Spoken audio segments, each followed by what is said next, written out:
शहदाद कोट खां गुलज़ार अमन चाडियो जी रिपोर्ट मुताबिक़ शहदाद कोट में करम खान मोहल्ला कुबो रोड जे रहवासी ब्रोही बिरादरी जे औरतुन ऐं मर्दन पारां SSP Qambar Kaleem Malik A section police जे ज़ुल्म ऐं ज़ियादतियुनि ख़िलाफ़ एहतजाजी मुज़ाहिरो करे कोटूमट चौक ते धरणो हणी पुलिस ख़िलाफ़ सख़्त नारेबाज़ी कई। उन मौक़े ते पीपी शहीद भुट्टो अॻवान मुनीर बिरोही बगड़ गारा खारानी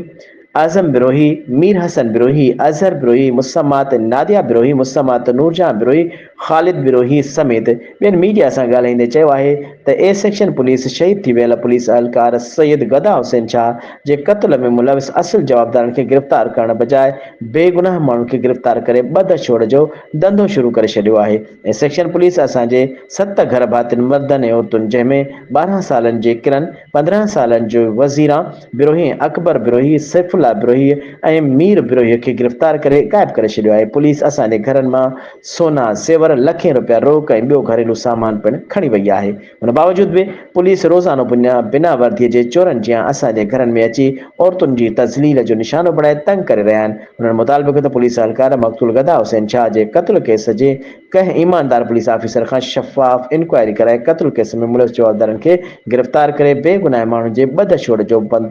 धंधो बंदि करे असां सां इंसाफ़ करे ऐं सेक्शन पुलिस जे ॾाढे जबर ऐं ज़ुल्म खां बचाए वञे। एसएसपी कंबर शहदाद कोट एसएचओ शहदाद कोट अख्तर अबड़ो खे हटाए असां सां इंसाफ़ कयो वञे।